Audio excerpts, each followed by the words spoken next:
আপনারা কি জানেন মানুষ কেন কান্দে? জানেন না? জানবেন কেমতে?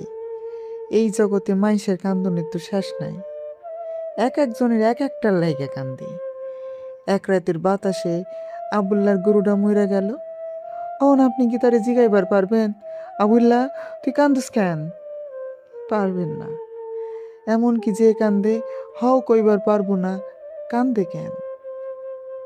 মানুষ কান্দে তখন যখন কলিজাটা জইলা পুইরা সারখার হইয়া যায়, যখন জগতের কেউ তারে বুঝবার পারে না, তখন কাইন্দা মনটারে হালকা করে।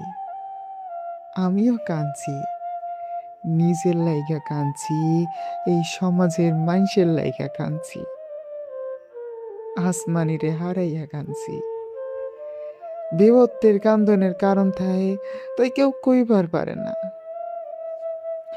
ওই পাড়ার জুলেখা রোজ স্বামীর হাতে মার খাইয়া রাত ভৈরা ফুপাইয়া ফুপাইয়া কান্দে, অথচ বিহানবেলা পাড়ার বীররা জিগাইলে খালি হাসে। আসলে কান্দনের কথা কাউরে কম যায় না। আপন সন্তানের কাছে যখন বাবা মা লজ্জিত হয়, তখন আল্লাহর আরশ কাইপা যায়। তাই তাই বাবা মার চক্ষের পানির ভাষা কেউ পড়বার পারে না, কেউ না।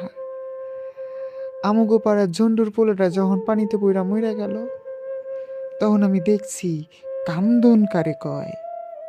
আইজো ঝন্ডুর বউডা পানির দিকে চাইয়া থাকে আর বিড়বিড় কইয়া কি জানি কয়। আসলে মানুষের কান্দনের কোনো সংজ্ঞা হয় না। মানুষ কান্দে না কাইন্দা থাকবার পারে না বইলা।